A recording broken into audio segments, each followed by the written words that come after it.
Alhamdulillah, ramai telah menggunakan khidmat kami dan memberi kepercayaan untuk mengendalikan setiap urusan hartanah seperti persaraan, khususnya untuk mereka yang berumur 55 tahun ke atas. Melabur dan memasuki pasaran hartanah privat. Penceraian, mengendalikan urusan perumahan yang kompleks. Naik taraf, sering berlaku kerana bertambahnya anggota keluarga anda. dah tentu semua ini takkan berlaku tanpa perundingan dan yang paling penting, tiada obligasi. Sekali lagi, terima kasih kepada anda semua. Awak bila pula? Selamat menonton ya guys.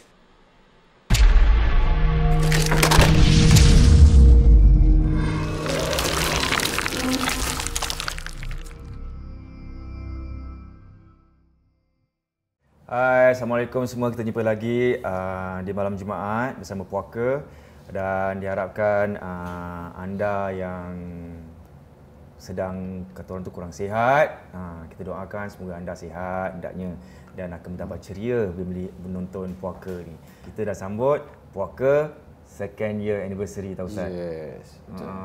So sepanjang bulan celebration ni, celebration berapa? Selebrasi. Yes.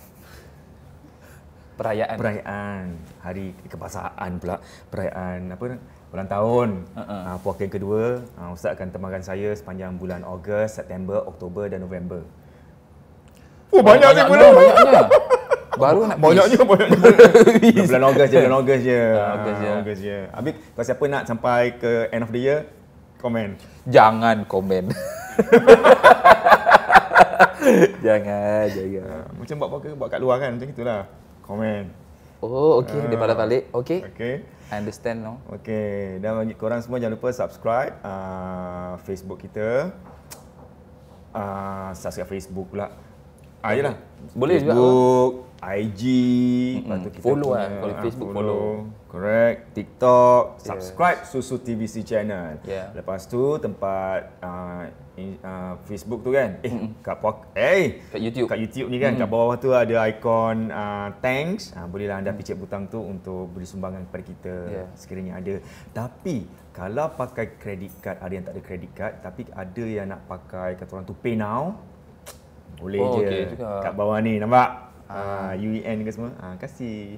Dia sumbangan sedikit pun tak ada masalah. Dia bererti buat kita. Ya. $1 pun okey, $2 pun okey, 200. Tu cakap 200 lah pula. Alhamdulillah, insya-Allah. Boleh, itu pun boleh, tak ada masalah. Lepas tu kalau November nanti, Oktober kita nak ke mana? Kita nak ke KL. Dah siap? Dah, insya-Allah. Semua dah siap. Apa kita nak buat kat KL nanti? Kita hari pertama tu kita akan masuk ke rumah hantu. InsyaAllah lah. Ni kita punya plan lah. Kita punya plan. Rumah hantu gitu, rumah seram gitu kan. Dan second day baru kita buat acara macam gini. Jadi ada Q&A, live Q&A session. Yes, betul. So siang hari free and easy. Free and easy. Nak jalan ke mana, jalan, kita jumpa malam. Jumpa malam sebab kita ni burung hantu. Burung hantu, yes.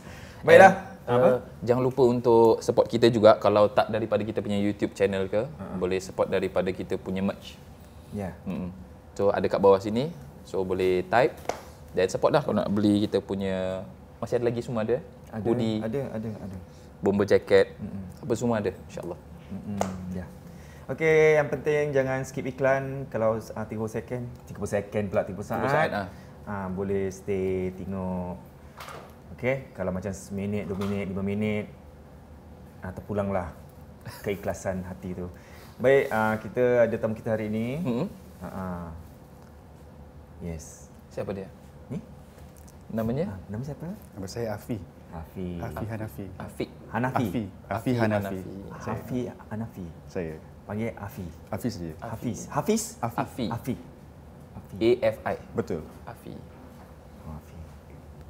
Okey, Afi. Saya. Sorry Afi ni seorang pemuzik. Bukan. Bukan. Saya penyanyi. Penyanyi. Saya penyanyi. Sama lah. Jangan buka aib orang. Tak boleh. Tapi kebaikan okey right? Nyanyi. Jangan. Nasyid. Jangan. Habis kau tak buka aib, habis kat Instagram tu post apa? Jangan. Ada Ada. Ada bakat jugalah. Itu maknanya apa Ustaz? Jangan. Kau awak skor-skor dengan nyanyi tu macam mana tu? Tak adalah. Ada. Saya selalu suka jujur. Saya tak bohong. Bohong dosa kan? Saya tak pakai air kan? Air orang kan? Saya menolong mempromot Ustaz. Terima kasih. Nanti hari raya tahun depan kat Wisma Gelang Serai ke buat performance Ustaz nyanyi. Belakang stage boleh. InsyaAllah boleh. Voice over je. Voice over. Okey. Kalau berani, nyanyilah. Tak berani. Okey, kita mulakan story Afi. Afi. Silakan. Penyanyi kat mana? Saya menyanyi dengan orkestra. Orkestra Melayu Singapura? Bukan, orkestra Sri Temasek. Orkestra Temasek. Orkestra. Oh, gitu. Kan dia dah mula kan? Saya tak cakap apa, saya tak Ada suruh. bakat. Dia nak Macam itu kan? Lebih kurang macam itu. Lebih kurang lah. Okey, terus. Okey. So saya mula dengan cerita yang pertama ni. Saya sebenarnya jarang cerita-cerita macam ni lah sebenarnya. Saya tak begitu terlibat dengan cerita-cerita hantu sebenarnya. Tapi rasanya bila Yat tanya Abang Afi ada cerita, saya rasa bolehlah kongsi sedikit lah. Ada cerita peribadi, cerita sendiri, ada pengalaman orang. Jadi saya mulakan dengan satu cerita yang pertama ni. Dululah saya ada terlibat dengan persembahan teater. Jadi kebetulan kumpulan tu dia tak ada tempat berlatih ketika tu. Ada satu masa tu berapa bulan dah kita tak ada tempat berlatih. Jadi kita berlatih dekat mana tahu? Dekat multipurpose hall dekat kawasan Jurong. So somewhere at the back of Jurong, I think just before kita cross ke Jalan Bahar. So ada simpang 4 tu ada blok-blok lama whereby pintu dia daripada belakang rumah kan. So kita berlatih kat hall tu sampai 11 malam kerana kita ada production. So kita berlatih sampai 11 lebih gitulah. Sekali kerana ada kawan kita tinggal situ ke atas tu. So kita habis latihan, kita nak angkat kita punya props lah, nak buat naik simpan rumah tu. So kita jalan, kita ada dalam 8 orang agaknya. Kita jalan, naik lift. Lepas tu dah sampai rumahnya. Daripada rumah dia tu kita boleh nampak lift. Kita boleh nampak siapa naik lift kat bawah dan siapa yang dekat dalam lift. Because kaca right, so boleh nampak through. So ada 3 orang tak salah. Saya dengan lagi 2 kawan angkat barang. So, tuan rumahnya lah. So angkat barang. So saya tak masuk rumah. Saya dekat luar je, dah ulurkan barang-barang. Saya depan rumah dia, saya nampak lift tu. Sekali saya nampak ada kawan saya perempuan yang tadi dekat bawah tu, dekat dalam lift. Dia lambai-lambai. Dekat dalam lift, pintunya tak buka. Dia tak keluar. Dia dah sampai kat level yang kita dah rumahnya ni. Dia tak keluar. Lepas tu dia teruskan je naik. Saya fikir, pertama, dia penakut. Dia tak akan naik lift seorang-seorang. Kedua, yang dia lambai-lambai tu buat apa? Dia nak pergi mana? So dah rasa tak sedap lah. Tapi macam mana nak cakap takut kita ni potek. Memang saya rabun sebenarnya. Tapi saya nampak tu kawan saya. Ini tak ada orang kat bawah tu.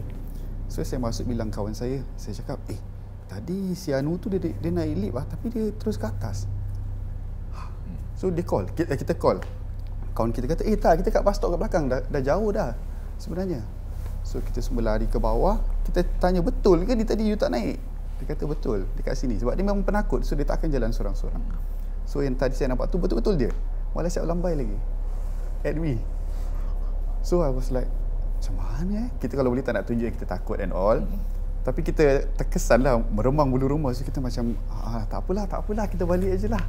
Nak cakap apa kan, nasib baik tak rasa macam nak pingsan ke apa. Because kita really nampak dia lambai. Bukannya jauh sangat pun actually. Dari rumah tu, I think 2 rumah je dah lift. So these are the things yang sampai bila-bila pun tak boleh lupa lah. Sebab kita nampak dia direct dan dia berkomunikasi direct gitu kan. Ya. Tapi katanya kawasan tu memang macam tu katanya. Kawasan belakang-belakang tu, Jurong tu. Belakang-belakang tu. Saya tak pernah tinggal Jurong kan, tapi dengar juga macam itu. Dia terbuka, tempat kawasan terbuka kat situ. Gelap, tak gelap. Kelam-kelam aje lah. Kelam-kelam. Because blok dia menghadapkan. Lepas tu pintu belakang rumah dia tu menghadap tempat orang nak jalan pergi lift. Oh, dia macam ada laut rumah lama Ya, rumah lama. Okay. So macam tu. So itu pengalaman pertama lah. Dekat kawasan. Saya rasa cerita saya ni nanti lebih kurang kawasan ni juga. Boleh. Jadi betul orang lah. kat Jurong tu yang tahu, komen kat bawah. Apa cerita korang tahu, share dengan kita. Mungkin Afiq terlupa nak cerita kan? Ataupun korang ada lagi seram, kongsi dengan kita. Kawasan Jurong Afiq tinggal Jurong kan? Tak. Woodlands. Okey. Tempat kawasan Woodlands ada tempat gelap. Mantu kita nak buat puaka kat luar. Adalah, ada orang kata, tapi saya belum pernah pergilah. Ada kawasan somewhere around there. Dekat ada bukit kecil yang ada hospital dulu katanya. Ya. Dulu hospital lah. Ya, dulu. Dia tempat gelap kira macam tak ada lamppost tak ada lampu. I think so tak ada. Tak Terus ada, kita tak nampak bangunannya ke apa. Just pokok aja, dah hutan kecil. Ya. Okey. Cerita seterusnya. Okey. Cerita seterusnya ini kawasan yang lebih kurang situ-situ juga. Dia pengalaman orang lah. So saya kenal dengan seorang kawan ni time NS lah. So dia masuk DB. So this guy dia masuk DB 27-28 hari gitu. Okey, mungkin saya mencelam, minta maaf Mungkin ada yang tak tahu DB tu apa, kita terangkan. DB tu untuk army tu dia macam prison. Betul. Untuk detention barrack. Ya, untuk apa?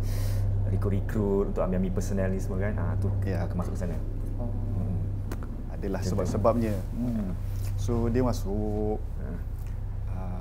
Kalau kita tahu DB itu dekat Jalan Bahar tu belakang dia kubur. Betul-betul kawasan kubur yang lama lah. So nanti ada kubur Qadiani, lepas tu kubur-kubur lama, baru membawa ke yang baru punya kubur-kubur sebelah kanan. So kita tahulah kawasan camp tu memang kawasan kubur kan. So this DB dia betul-betul di hujung sekali. So tak berapa jauh, mungkin satu kereta agaknya dah kubur dah. So yang peliknya I think malam ke-27 atau 26 yang dia sebelum dia balik itu, because dah berapa hari dah lama kat situ, mungkin dia dah sebati dengan suasana tu lah, tapi tak ada apa-apa scary lah, nothing scary lah. So malam yang sebelum dia balik itu, dia tak boleh tidur lah, dah excited besok nak balik, right? Sambil dia duduk tu tunggu nak balik, mungkin tak nak tidur tu, dia dengar orang ramai-ramai. Suara orang ramai-ramai macam orang dekat pasar, cakap-cakap, jual beli ke apa, ketawa-ketawa ke, huri-huri, tapi memang bunyi ramai macam cerita filem-filem lama, orang kat pasar. So dia tak fikir apa-apa, dia mungkin kerana dia excited, dia lupa yang dia dekat kubur. So besok pagi dia balik tu baru dia teringat, because dia lalu dekat depan courtyard tu. This is the gate. Saya pernah lalu ke situ. This is the gate.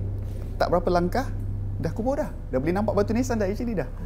So malam itu, hari itu dia balik, dia terfikir apa yang ramai-ramai tadi, tak mungkin ada makcik-makcik malam-malam dekat kawasan belakang tu kan. So itulah baru dia sedar yang, tak ya, aku selama 20 hari lebih ni aku dekat kawasan kubur. So apakah yang berlaku dekat belakang tadi itu? Takkanlah ada orang buat rombongan kot jalan-jalan 3-4 pagi, tak mungkin kan. So mungkin di kubur tu ada perkampungan katnya.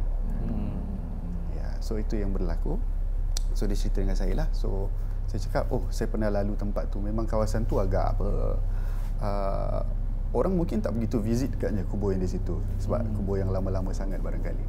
Ya, tapi bila dia bercerita tu, dia cakap bunyi itu macam orang pasar, macam nothing scary at all.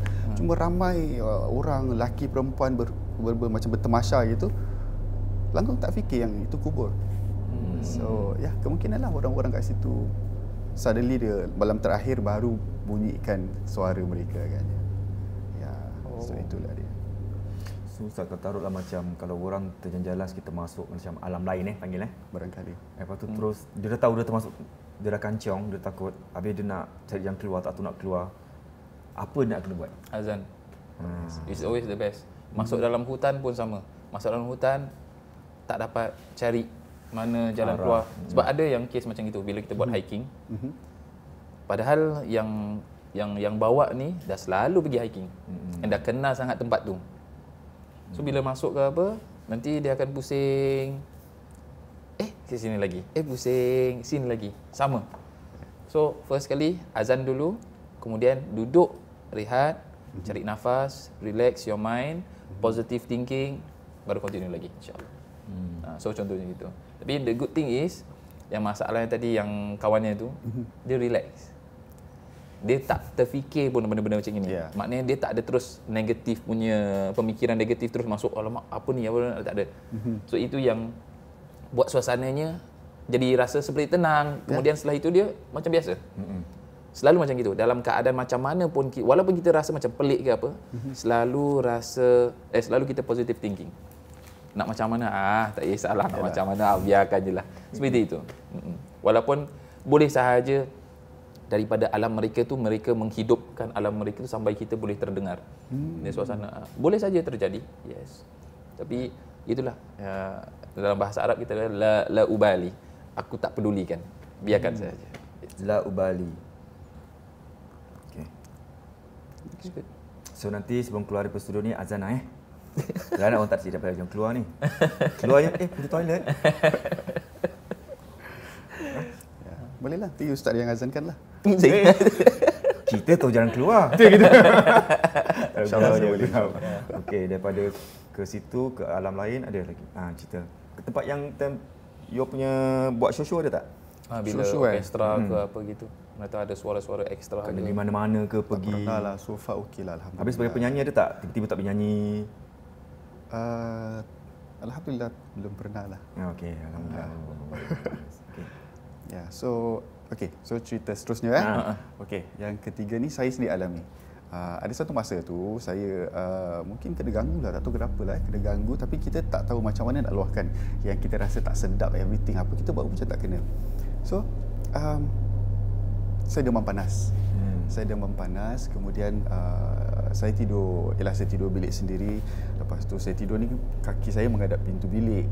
So katil tingkap. Saya demam panas malam tu tak semena-mena. Saya bangun, saya keluar bilik, saya berdiri depan pintu bilik. Saya di luar. Bapak saya nampak. Tapi dia tak dekat saya. Tiba-tiba dia rasa macam takut because bapak saya dia agak garang. Jadi tiba-tiba dia macam menjauh daripada saya. Saya berdiri je depan pintu tu. Saya tak boleh kawal diri lah. Demam-demam panas saya tak boleh kawal diri. Sekali dia macam shoo saya suruh masuk bilik. Tapi dia tak nak dekat, dia bukan nak pegang bawa masuk bilik. Dia masuk. Tapi tak, saya jalan ke arah pintu rumah, nak keluar rumah. Dia tanya nak pergi mana, saya kata nak pergi kerja. Padahal tengah tak pakai baju, pakai seluar je. So dia kata masuk. Saya boleh nampak dia apa dia buat tapi tak boleh kawal. Dia suruh saya masuk, saya macam membebel apa agaknya. Saya masuk bilik, saya baring. Lepas tu dipanggil mak saya. Suruh masuk bilik. Bila dia panggil mak saya tu, dia keluar sekejap depan bilik tu kan. Tiba-tiba depan saya 4 penjuru katil saya ada orang. Saya ternampak ada orang tak ada muka, putih, botak dan duduk keliling katil saya. Dia tengah tunduk, rasanya dia macam nampak sedih. Dia tunduk gitu. So sambil mak bapak saya tengah masuk pintu tu, saya macam tengah berbual apa dengan dia orang ni, saya tak tahu. So bila mak bapak saya masuk duduk, diorang duduk sebelah benda-benda tu lah tanpa mereka tahu. Jadi bila saya berbual tu, mak saya rasa dia apa, dia tahu saya tengah cakap dengan sesuatu, tapi dia cakap, kau merepek apa ni? Cakap apa ni? So I don't know what I bilang benda-benda ni lah. Lepas tu sampai pagi mereka tak tidur. So bapak saya dia keluar sekejap, dia balik, saya dah okey. Padahal demam malam tadi tu. Saya cakap, kenapa mata merah? Kenapa tak pergi kerja? Dia kata, jaga saya lah. Jaga saya kenapa? Saya tak tahu. So dia kata bila saya keluar bilik malam tu, belakang saya ada perempuan. Which saya ada adik kecil-kecil je, tak ada yang besar-besar. So dia kata ada perempuan dekat belakang, baju putih. Dia macam tengah, dia berlindung belakang saya, dia tengah nak lead the way sebenarnya, macam nak suruh saya jalan ke arah pintu keluar rumah. So dia kata macam tu. Saya kata okey. Lepas tu apa jadi? Dia kata saya berbual merepek-repek lah dengan siapa kat bilik tu. Saya cakap, oh ya. Tapi saya rasa saya nampak ada orang. Tapi saya tak takut sebab entah kita rasa macam we are familiar with those. Tapi 4. Ada 4 orang lah.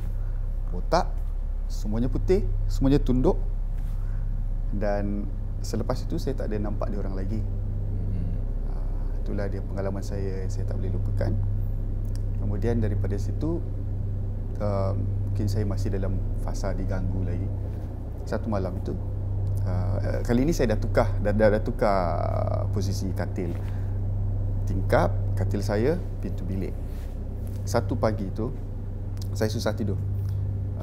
Satu pagi itu dalam 4 pagi agaknya, saya tengah bersandar gitu sambil baring bersandar begitu. Saya nampak ada benda daripada tingkap ni. Dia macam terus masuk dia macam bangun sikit dekat lantai, terus naik atas katil saya. Terus dia duduk atas perut saya. By the time saya nampak dia bounce tu, saya dah tak boleh gerak. So, benda apa tu? Sorry. Saya rasa dia laki-laki. Dia hitam, macam asap-asap. But something familiar. Kehadiran dia tu buat kita rasa macam tak begitu heran lah, macam kita rasa dia part of where he is agaknya. Macam mungkin kita dah biasa nampak dia agaknya kot. Dia bounce terus duduk atas perut saya dah tak boleh bergerak. Bila saya istighfar, dia cakap apa istighfar ni, dia kata. Dia cakap macam tu. Saya rasa sambil dia duduk tu dia macam nyanyi-nyanyi sikit ke, dia ketawa-ketawa sikit ke. Pintu pun buka, nenek saya baru masuk bilik, baru habis wuduk. Barulah dia hilang. So saya tak begitu bercerita dengan orang kerana saya takut nanti nenek saya takut, mak saya takut. Saya diam ajalah. Ya, so itu pengalaman Waktu sendiri. tu malam lah. Ya, dalam 4 pagi lebih gitu. Ya. Okey, sebelum kita teruskan, ada 2 benda ni nak tanya. Dia ke awak? Saya tanya dululah. Okey. Sebab saya lupa. Okey. Maklum dah tua. Yes. Saya sedar diri Ustaz. Alhamdulillah. Okey. Boleh? Daripada apa dia cerita, dia cakap saya nak tanya pasal posisi apa ni, katil ni semua. Main peranan ke? Kalau kita tengok gini mengganggu, kalau tukar, okey, tu satu. Habis kalau yang macam benda-benda yang masuk tu actually gangguan normal ke ataupun mungkin atau you merayap ke? Mungkinlah. Mungkin tentu ada balik-balik lambat. Okey, kalau untuk posisi katil ni memang ramai dalam masyarakat kita, selalu jangan terlalu dekat sangat dengan apa namanya, tingkap ke ataupun macam mana kan. Dia sebetulnya posisi yang paling terbaik sekali adalah di mana katil tu bila kita baring, kita ke kanan tu hadap kiblat. Sebab di antara sunnah Nabi SAW sebelum beliau tidur tu, beliau akan bacakan ayat-ayat perlindungan, kemudian dia akan tiupkan sapu, kemudian ketika baring tu dia akan ittija' ala lil aiman. Dia akan ittija' ni miring kan, miring ke kanan. Okey, pusing. Miring ke kanan, yang mana kanan tu hadap ke kiblat. So kalau rumah yang macam sengit ke apa yang ada bunyi itu, dia that one susah kita nak buat lah. Tapi kalau yang mana yang kiblat dia macam straight ke ataupun exactly kanan ke kiri ke mana-mana, then try to hadapkan kalau boleh. Tapi kalau masalah posisi nak letak kat mana, apakah dia mempengaruhi, dia sebetulnya tak mempengaruhi. Cuma kalau boleh jangan terlalu dekat sangat dengan toilet, itu sahaja. Tapi kalau macam tingkap ke apa, boleh, tak ada masalah. Macam tu. Kemudian yang kedua tadi adalah yang benda yang tadi yang duduk tu. Tu dah berbual lagi. Apa kau istifat? Itu masalah dia. Dia nampak macam bila you cerita, nampak macam benda ni dah tak takut ataupun dah macam dah sebati gitu, ataupun dah very familiar, comfortable. Itu masalah dia. Sebab jin-jin ni, hantu ni, mereka sebetulnya takut dengan kita, dengan manusia. So dalam kitab-kitab disebutkan untuk zaman-zaman dulu, jin ni semua takut dengan manusia. Tapi pada satu ketika ada seseorang daripada manusia, ketua kaum, yang masuk ke dalam satu gua, kemudian dikatakan apa? Aku berlindung kepada pemilik daripada gua-gua di sini, penghuni daripada gua sini. Sejak daripada situ, jin tahu yang manusia pun takut sama macam jin dulu takut dengan manusia. So sejak dari itu sampai sekarang lah. Jadi gangguannya, selagi kita takut, maka di situlah akan ada gangguan. Tapi masalahnya benda ni very comfortable. Itu yang saya nak kena tanyakan sebetulnya. So kalau kes macam gini, biasanya saya akan tanya kepada your parents, mak bapak. Pernah tak ada situasi yang sama seperti ini? Kalau ada, then kalau boleh ruqyahkan, just to make sure that all of you are okay. Tapi kalau tak, then dia dah comfortable dengan you, mungkin daripada kecil ke apa, wallahu alam. Itu pun kalau boleh check. Tapi selagi you tak ada selalu mimpi-mimpi benda-benda yang buruk, jatuh dari tempat tinggi, terbang, tak ada mimpi ular, tak ada mimpi tempat-tempat yang kotor apa ni semua, kalau you tak ada mimpi macam itu, then insya-Allah okey. Tak ada sakit tengkuk, tak ada sakit bahu, okey insya-Allah. Boleh cakap bangku So dia sebenarnya macam daripada mimpi pula. Ada Terbang. Terbang selalu. Wow. Jatuh selalu. Jatuh dari tempat tinggi gitu. Dulu. Dulu. I think that was like 16, 15 years ago lah. Tapi ada pernah selalu mimpi tak? seorang perempuan yang selalu mendatangi. You faham kan maksud mendatangi? Kita sebagai lelaki yang dah dewasa ada, mendatangi. Tak begitu banyak. Ada beberapa kali ya. Beberapa, lepas tu dah tak ada lagi. Tapi terbang selalu. Dan cuba menggodai. Menggodai. Dan sudah sampai situ saja jalan menggodai. Ya. Oh, okey. So kalau cakap pasal mimpi, ada satu mimpi yang tak boleh saya lupakan. Tu zaman time yang kita tak perasan kita sedang diganggu barangkali kerana dia ada rentetan tapi kita tak make up the whole story to become something meaningful kan. So satu mimpi tu saya rasa macam saya boleh lukiskan rasanya mimpi tu. Ada bukit, tak ada rumput, dan bukit tu adalah kubur yang banyak. Kemudian orang sedang beratur di liring bukit tu, pusing masuk ke dalam satu rumah di atas bukit tu. Jadi atas bukit tu dia macam orang queue nak beli nasi ke apa, tempat popular macam tu. So queue sampai masuk dalam rumah. Saya pun lalu ikut queue tu, saya tak beratur lah. Saya ikut, saya masuk dalam rumah tu, saya tengok ada apa yang sedang dibuat.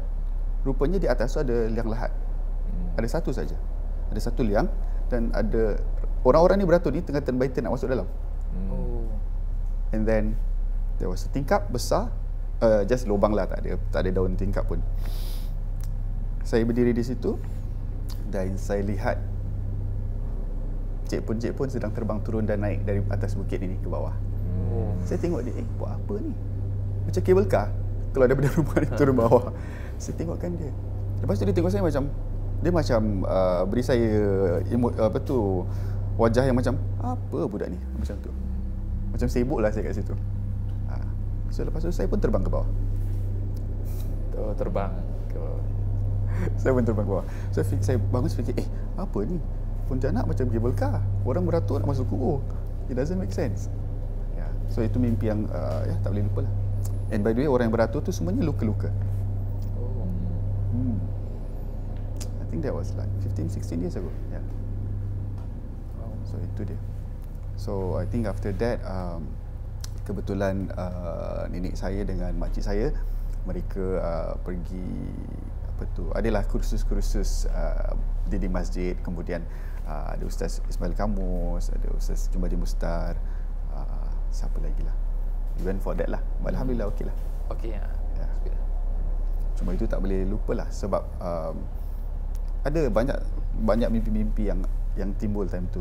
Ada orang yang berkepak, berbulu, terbang sama-sama dengan dia. Lepas tu saya tengok, kenapa awak ni macam karakter yang kita selalu, kalau kita lihat kita tonton filem-filem, kita akan nampak karakter-karakter tertentu yang punya sifat yang pelik-pelik.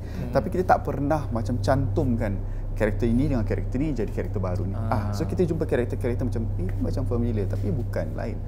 Tapi you look so big, berkepak, berbulu, dan dia terbang di tengah-tengah gitu. Dan kita diajak terbang sama-sama dengan dia. Macam tu. So saya pernah nampak lah, lepas mimpi-mimpi tu, saya ada pernah nampak gambar-gambar, ni macam ni saya pernah mimpi ni, karakter berkepak ni. So, itu antara yang tak boleh dilupakan kerana it's so realistic. Begitu-begitu, hidup sekali. Saya betul-betul ada di situ. Saya betul-betul nampak apa yang berlaku. Karakter-karakter tu. You ada déjà vu tak? Ada jugalah. Sekali-sekali kita akan, saya belum pernah kucing dengan siapa-siapa. Mungkin kalau ada orang ada pengalaman begini, mungkin biasanya kita tak akan cakap lah. Macam kita akan tahu nombor apa yang akan ditunjukkan pada kita. Kita akan duduk di meja makan, nombor berapa. Ataupun kita boleh, kalau kita jalan kat shopping center, mungkin kita terpisah tu dengan kawan kita, keluarga kita, atau kita nak jumpa di mana-mana dalam shopping center yang tak pasti tu, kita boleh agaklah kat situ agaknya. Kita pergi je. Ada kan? Ya. Ada. So your firasat selalu betul? Mostly? Mostly. Ya. Selalu betul. You senang untuk kenal kepribadian orang tu walaupun first time jumpa, you boleh nilai orang ni macam mana, macam gitu, macam ini?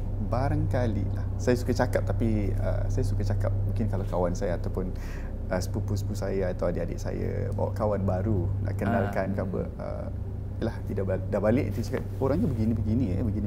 Saya suka menilai. Lepas tu dia cakap pernah kenal dia ke? Taklah, nengok macam tu sekali pandang dalam masa setengah jam tu rasanya begitu. Kena rukiah. Suka hati je.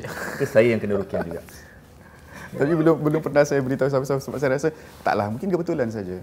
Mungkin kita semakin kita dewasa kan kita pandai lihat psikologi orang and all. Betul. Ya, so it could be just that. Ya. Apa Ustaz cakap? Tak ada apa-apa. Teruskan. Cakap je lah. Tak ada. Oh, tak ada. Cuma dia monolog je Ustaz dalam fikiran. Tengah Banyak bubble besar. tengah ni. susun puzzle. Alamak. Okey. Tak apalah. Okey, tak ada masalah. No problem. Okey. Okey, semua okey. Okey, eh? Cerita seterusnya. Seterusnya. Mana satu Dia bila dapat rasa-rasa tak kat sini macam maksudnya bila dapat rasa-rasa nampak-nampak ke? Taklah. Tak Nampak-nampak mungkin hampir tak pernah lah. Okey. Rasa-rasa kadang-kadang lah. Kadang-kadang lah, tak selalu lah. Yalah. Tapi kadang-kadang it's just kita saja kan. Kadang kita Betul. hari tu tak sihat ke, kita sensitif ke apa hari tu kita tak tahu. Ya, biasa gitu. Badan. Cerita. Overseas, holiday. Oh, okey, overseas. Ada satu masa ni saya dengan satu kumpulan kesenian kita ke Negeri Sembilan. Ada satu tempat ni namanya Kampung Pelegong. So kita homestay lah. So kawan-kawan ni tinggal 2-3 orang rumah lain. Rumah saya dengan 3 orang lagi, satu rumah yang kena lalu terowong tau. Just a small terowong, kita lalu kereta situ, belakang tu rumah kita. Orang lain semua on this side of the kampung. So kita tinggal di situ. Malam tu kita memang tidur 2 katil je. Satu katil share 2 orang. So malam pertama tu bila saya tidur dalam against the wall dan kawan saya sini. Tengah malam tu kawan saya yang tidur tepi ni dia kejut. Afi, tolong. Dia cakap, tolong apa? Sekali dia cakap, ni bantal jatuh. Bantal jatuh pun nak bilang saya. So bantal jatuh? Kenapa? Sekali dia cakap, ambilkan. So saya nak kena, because dia baring sini, saya nak kena gini capai ke bawah, which is tak sampai because katil rumah orang tu dia letak batu just in case for banjir and all right. Tinggikan. So dia cakap tak boleh lah. Kali dia kata you tarik apa tu selimut. Bila dia cakap macam gitu je saya terasa apa asal pula tak turun je ambil kan. Ada lah ni tak sedap. Saya tarik selimut tu pelan-pelan. Tarik. Tak boleh gerak. Tak boleh gerak langsung. Tarik. Apa asal pula? Kan bawa katil. Just terlempai macam tu je kan. Tarik. Tak boleh. Sekali. Alamak nak buat apa tak tahu lah. 2 kawan kita dekat ujung katil. The other side of the room. Boleh nampak lah. Cuma gelap je kan. Saya tarik. Tak boleh. Kita baca ayat kursi sama-sama. Kita baca. Alamak masih tak sedap lah rasa. Tarik masih tak boleh. Lepas tu saya fikir, okey. Tak apa, beranikan diri. Depan dia sikit ni ada suis lampu. So saya bangun, terus buka. Saya nampak apa kat situ? Just selimut, bantal lu atas tu je. Tapi kita 2 orang tak boleh tarik tu tadi.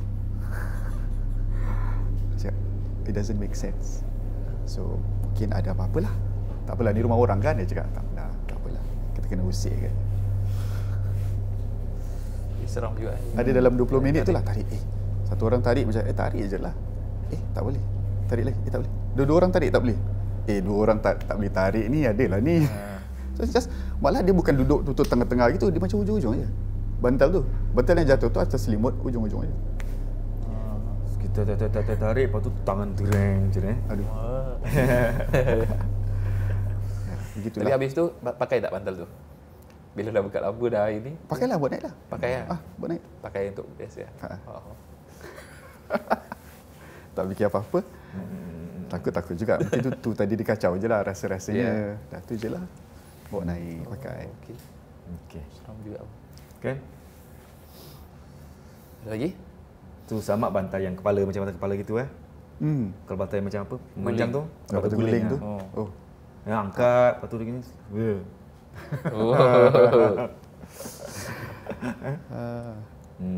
Gitulah. Apa yang tunggunya? Okey. Okey. Ya. Seterusnya. Wah, tiba-tiba banyak pula cerita ni. Ini cerita mungkin kenalan keluarga saya barangkali. Okey. So saya membesar di kawasan Bukit Merah. So kawasan Bukit Merah tu dia kawasan orang tua. So situ tak ada shopping center, kedai-kedai makan pun biasa-biasa, lama-lama punya lah. A&W, situ itu je.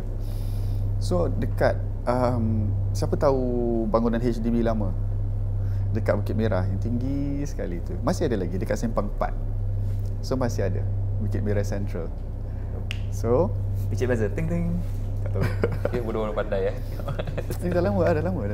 Oh, tak ada lagi. Ada, masih ada. Building tu masih ada lagi. Bukit Merah. Bukit Merah. Di depan MRT station. Tak. Oh, tak. Dekat Bukit Merah Central. So before HDB pindah ke Toa Payoh, dia dekat situ building tu. A very tall building. Memang I think that time dia itu yang paling tinggi lah. Senang nampak lah. Dekat Sempang 4 yang besar sekali. So Simpang 4 mana apa? Junction junction. Junction 4. So okay. Faham kan? Boleh Jadi seberang jalan HDB tu, kawasan sibuk Sempang 4 tu, ada pokok besar. I think pokok tu sampai sekarang masih ada lagi. So dekat situ mungkin dulu tak sesibuk sekarang mungkin, tapi masih sibuk juga kalau ikutkan zaman tu. Ada seorang kenalan keluarga saya ni, dia suka keluar-keluar petang sampai malam tak balik. I think remaja lah agaknya. So satu hari dia balik lambat. Kemudian dia hilang, keluarga cari dia. Kalau tak silap, bapak saya ke pakcik saya cari-cari dia, jumpa dia dekat bawah pokok besar tu. So balik menangis-nangis balik. Lepas tu dia cakap, tadi ada makcik tu bawa naik atas pokok ni, rumah dia kat sini, dia kata. Dia kasi makan lah apa semua. So balik tu sambil dia cakap-cakap tu, dia muntah keluar ulat-ulat. So tahulah dia makan apa tadi tu rupanya. So bila kita tengok kawasan tu, memang tak ada rumah lah, because Sempang 4 pokok besar, belakang tu ada building. Dia bukan macam tepi hutan, tak. It's just one pokok besar, belakang tu ada apa, showrooms ke apa. Ya, dekat bawah tu saja. So orang biasanya kalau nampak pokok besar macam itu, orang kata ni pasti ada something. Nampaknya begitulah, memang betul lah. So dia kata ada makcik ini baik, kasih dia ajak naik rumah dia, makan apa. Lepas tu dia nak balik, makcik tak kasi balik. Tu yang dia nangis. Tu yang dia jatuh bawah pokok tu, ada orang jumpa dia. Ya. So begitulah kisah dia. Kawasan Bukit Merah pun kawasan lama. Ada orang kata agak keras, lebih kurang lah. Ya. Macam baik dia kasih balik. Apa tak kasi balik? Tak kasih balik. So macam bukan cakap apa tu budak-budak kan budak-budak Ya. Kan, yalah. Ingat dia, adik semua masa kecil ni semua selisih. Tapi kalau lah orang kasih makan ke apa, jangan lupa baca bismillah. Kan? Imagine dia nak baca bismillah, ulat. Atau pokok. Pandai-pandailah, Dek. Tak ada gurau-gurau. Apa-apa ingat, baca bismillah. Walau macam mana pun kita lapar, baik yang tua yang muda pun, kadang kita pun terlupa juga kan, dah haus ke apa kita main zam. Tu hati-hati sebab kita tak tahu mungkin orang yang kita terdekat tu musuh kita. Nanti adalah terkena tu, terkena ini buatan orang. Jadi hati-hatilah, amalkanlah baca bismillah. Ustaz main game, Ustaz? Tak. Apa? Tengah tengok yang HDB Merah. punya. Simpang Merah pula, Simpang 4. Tak apa. Okey. Junction 4. Okey. Okey. Daripada Bukit Merah. Oh, dia dekat dengan Bukit Merah Swimming Complex. Dia atas lagi. Oh, atas lagi ya. Dia dekat HDB. interchange. Oh, betul lah. Bukit Merah Interchange. Ya, depan sikit Dan bawah di lagi. situ ada Bukit Merah Swimming Complex. Oh, Simpang 4. Oh, okey. Rasanya masih ada lagi. Ya. Wow. Okey. Kita nak tanya tadi buat performance ada apa-apa terjadi tak? Dia cakap tak ada. So far so Tak adalah. good. Alhamdulillah. Holiday dah ceritakan. Masa kecil dah ceritakan. Ada cerita yang pun ada lagi cerita? Ada. Pernah pergi explore ke apa tak Tak minat lah. Tak nak. Tak ada perlunya. Jangan mencari. Ya. Ya. Ada lagi? Apa-apa lagi? Ada satu. Ini baru berlaku. I think early this year ke late last year. So kumpulan kesenian saya ni, kita ada tempat studio yang kita tumpang berlatih lah. So mana dia tu? studio dekat kawasan Ubi. Ubi. Apa Ni nama? Saya Sibuk lah pula. Ada kau tak kita save. Tak nanti orang Ubi semua cari dia. takutlah. Bukan ni kau. Okey. Kawasan Ubi. So dia ada warehouse yang higher ceiling than this. Kita buat 2 tingkat lah. Kayu lah 2 tingkat. So bila kita nak naik ke studio atas tu, kita nak kena naik tangga macam orang naik kapal terbang nak pergi haji, yang dulu-dulu punya, naik tangga tu sampai ke tingkat 2. So bila kita sampai depan pintu utama studio ni, kita kena buka pintu yang berat tu kan, warehouse ni pintu. So saya kebetulan hari tu dengan teman saya Megat, dia pergi toilet, saya bukakan pintu lah. Saya buka sekali, dia habis dari toilet tu, dia keluar, dia terus nampak saya tercegat kat depan store tu. Dia tak pernah nampak selama ni saya macam tu reaction saya. Dia kata, kenapa? Sekejap. Tahan dulu. Sebab bila saya buka tu, saya kena masuk dalam, tekan switch untuk the whole building kan, the whole bilik. Bila saya buka, saya melangkah tu, dekat atas tangga tu, ada orang lompat-lompat. Ada langsing lah, saya tak nampak apa-apa. Saya dengar orang lompat-lompat, saya diam dulu. Dia lompat-lompat lagi. Terus saya keluar, saya tak buka lampu. Tu yang kawan saya nampak. Dia kata, kenapa? Ada orang tak kat atas? Saya katakanlah ada, because kita lock dari luar apa. Tak, ada orang tak? Saya cakap, ada orang tak? Kali dia jengah-jengah, taklah. Ada orang lompat, dia cakap. Because kayu. Because bila kita buat tingkat 2 tu, it's just kayu. Kita masih boleh jalan bunyi. Gerak-gerak lagi, bunyi lagi. So ada orang lompat 2-3 kali kat situ. So kita ingat ada barang jatuh kan tak? Ada drums ke apa jatuh katnya, bouncing ke apa. Takkanlah rebana jatuh bouncing kan. Kayu berat. So saya kata betul tadi ada. Okay, tak apa. Kita nak kena naik ni, nak kena naik juga. So kita ada CCTV, kita buka. Tak ada apa-apa. Kita tengok CCTV, there's nothing. Really nothing. So tak tahulah siapa lompat tu tadi. Acong. Mungkin Acong Acong. Okey, Hafiz ada last cerita ke dah habis? Ada lah, tapi pendek je kot cerita. Boleh, tak kisah. Sekejap mana satu. Sekejap nak check dulu. Banyak ni. Kerana ni saya carilah apa cerita yang ada ni. Sambil tu kita kita break sekejap. Nak habis ni baru kita break, boleh? Break, Apa kata pihak penaja?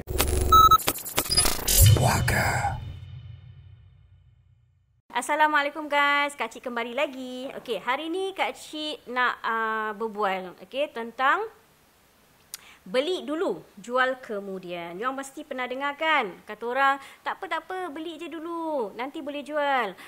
Adakah itu strategi yang terbaik?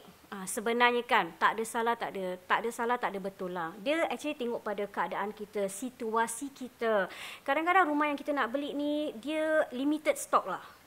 Kota, rumah tak banyak. Jadi itulah yang selalunya akan membuatkan the best is kita beli dulu. Lepas tu baru kita jual. So, kalau you all nak tahu you all ni kata orang situasi yang mana, senang aje lah. You all telefon aja kita 8774-1551. Nanti kita akan kata orang discuss further. Boleh?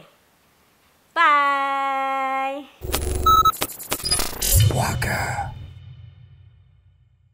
Okey, kita kembali. Terima kasih bagi anda kat rumah sana kalau ada macam masalah nak jual beli rumah.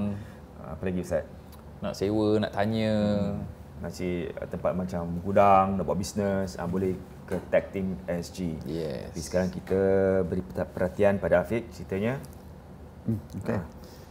Ini cerita yang saya dengar daripada ahli keluarga kalau tak silap. Ada seorang budak lelaki yang saya terlupa dia dari Johor atau dari Singapura. Dia hilang di Singapura, jumpa di Johor atau terbalik, saya tak ingat. So beberapa kali dia macam tu. Orang heran macam mana boleh timbul kat sana, dia hilang kat sini, timbul kat sana dan jauh. So satu hari agaknya bila orang semua dah perasan pelik dia macam tu, hilang jauh-jauh macam tu dan tak balik berhari-hari. Mungkin ada yang perhatikan dia. Lepas tu satu hari tu dia betul-betul hilang, tak balik-balik lama. Dan diberitahu yang ahli keluarga, I think zaman kampung-kampung lah, ahli keluarga semua kumpul, diorang baca doa sama-sama, harap dia balik and all. Tiba-tiba out of nowhere tanah jatuh. I think tanah berapa banyak kan, just jatuh di tengah-tengah majlis tu. Out of nowhere. So kata orang, kalau begitu berlaku, bermakna budak tu tak akan balik lagi. Oh ya. Dia dah diambil. Saya tanya orang yang budak ni siapa dengan keluarga kita ke apa, siapa namanya? Nama dia Hanafi. Nama saya juga. So itu perkara yang saya pernah dengar cerita-cerita lebih kurang macam ni juga, hilang dan tak balik, dan ada benda yang jatuh di tengah-tengah majlis orang tengah berdoa tu. Tu tandanya dia tak akan kembali lagi. Hilang kali ni, hilang gone. Sampai sekarang dah gone lah. Ya. So, I think tu zaman-zaman 50-an, 60-an agaknya. Lama lah. Zaman masih ada kampung-kampung I think those things berlaku lah. Hilang di sini, jumpa di sana, dan balik semua hilang lagi. Macam tu. Wow. Saya pernah come across this kind of Yes. Pernah come across. Tak betul, serius. where? Patient Patient? saya. So ngandung 5 bulan, ada yang 6 bulan pun ada. So saya pernah encounter ni 2 kali. So satu kat Singapura, satu kat Indonesia. So dia punya baby dia hilang. Dia bukannya ini gugur Kalau gugur kadang dia akan keluar terteran ke kat toilet ke apa, tak. So kat dalam mimpi tu, malam tu dia mimpi ada satu kakak ni. Dia pergi datang, dia dekat, dia bilang aku nak anak kau. So dia macam tak, aku nak anak kau. So dia macam tiba-tiba macam dekat. Tapi dia tak terus ambil gitu. Dia terus dekat, terus tiba-tiba yang dia perasan dia dah pegang anak dia. Terus macam menjauh. Terus pagi dia rasa macam sakit ke apa gitu. Tapi dia tak rasa macam ada movement macam biasa. So bila dia pergi doktor check, like literally hilang. Doktor pun check pasal dia ada result. Kat Singapura kan ada result check. So check semua sebelum-sebelum tu memang ada baby seperti biasa. Ada also macam growth, berapa besar apa ni semua kan. Tapi bila check itu tak ada langsung. Tak lepeh. Tak ada lepeh sangat lah. Kira macam ada bekas dia tapi besar, tapi dalam scan tak ada, kosong. Ya. So pernah macam gitu lah. So buat ruqyah seperti biasa. Alhamdulillah after few months then dia sembuh lah. Okey, itu dia. Okey, terima kasih Ustaz. Sama-sama. Kerana kongsi cerita. Sama-sama. Terima kasih Hafiz. Terima kasih. Kerana kongsi cerita. Beradab saya hari ni Alhamdulillah. Alhamdulillah, maklumlah kan. Biar saya ambil barang saya aja. Nak saya ambil barang. Tak apa. Usah dulu. Biar biasa bangun. Saya okey. First pigeonhole. Nampak? Dia berbual first pigeonhole. Dia dah short sikit. Okey, terima kasih banyak Hafiz. Seperti biasa, tamu yang datang tak akan pulang tangan kosong. So, saya ke belakang sekejap, ke dapur puaka. Yes. Dah lama tak buat dapur puaka saya. Weh, betul. Bagi tahu Ustaz, Jadi, Oktober kita di mana? Apa dia? Oktober di mana? Nak cakap lagi, bukan tadi dah cakap ke? Oh, dah cakap Cakap lagi lah. Tak apa, kita cakap lagi je lah. Bulan Oktober insya-Allah kita akan pergi KL. Jadi bagi anda semua yang nak ikut dengan join dengan kami, boleh save lah. Boleh save dulu, duit menabung dulu. Nanti join dengan kita sekali. Hari pertama kita pergi masuk rumah seram, rumah hantu. InsyaAllah kita buat acara macam gini, Q&A live insyaAllah. Tapi apa-apa yang terjadi kat sana kita tak tanggungjawab lah. Yang nak ikut kita, untuk mereka yang kuat imannya, yang berani lah. Oh, okey, yang berani lah. Yang pergi berani ke tak? Itu jadi satu masalah. Haikal je berani. Hey. Okey, terima kasih. Ini bungkusan misteri. Jadi seperti biasa konsepnya. Ya, kita punya konsep sekarang gini je. Okey. Terima kasih banyak. Terima kasih. Berat Yeah. Jangan buang Ini Jangan dalam buang. ada isi. Ada isi Ya, Jangan buang. Okey. Kita suka hantar barang pula. Baju barang. Nampak dia punya plastik dia macam biasa yang ambil terus kita buang kan. Campak baca-baca sikit Sebelum buka baca. Oh ya. Sebelum buka baca, kalau takut kau tak berani, spray dulu. Kita dah bagi amaran Okey, baik. Kau buka tak baca apa-apa, apa terjadi jangan salahkan kita. Okey, ni $100 voucher daripada The Brain Council. Terima kasih. Alhamdulillah. Biasalah saya Ada lagi kan? ada. Oh, banyak ni. So jangan lupa untuk share, subscribe. Dah lama tengok poker? Sekali-sekali lah. Tapi dah lama dah tahu pasal poker. Ya. Alhamdulillah. Okay, alhamdulillah. Okey, dan ni daripada The Mac King. Oh, terima Untuk awak. kasih. Yes. Ha. Kita tengok dalam apa saya tak tahu saya pun tak tahu apa dalam. Semua banyak misteri. Saya pun tak check. Ha. This is nice. Macam ni. Oh, this is nice. Terima Okey. kasih. Alhamdulillah. Selalunya saya akan pilihkan untuk guest kita, tapi ini saya Tahu apa hitam? Pakai baju hitam? ya okey. Saya suruh bos sana pilihlah, you all pilihlah apa untuk guest kita. Okey, alhamdulillah. Alright. Baik, itu saja Ustaz dah terangkan. Alhamdulillah. Apa? Yang itulah, don't judge the book by its cover. Allahu akbar. Sorry. Okey, jangan lupa follow IG kita. Kita Yes. akan upload benda-benda pasal yang kita nak pergi tu kan, KL. Lepas tu jangan lupa follow TikTok, Facebook dan apa-apa berita semua kat pokersg.com. Ya, Ya. Ingat, jangan lupa tengok ni Poker Extra. Poker extra. Yes. Banyak benda boleh belajar. Betul. Okay, terima kasih Hafiz. Terima kasih. Sudi kongsi Takut. cerita. Okey, Tahu korang boleh ingat jawab. kita nak pergi holiday, so kumpul duit, kita boleh pergi sama-sama. Okey? InsyaAllah. Jumpa lagi minggu depan dalam Poker. Tak kenal usia. Bye bye.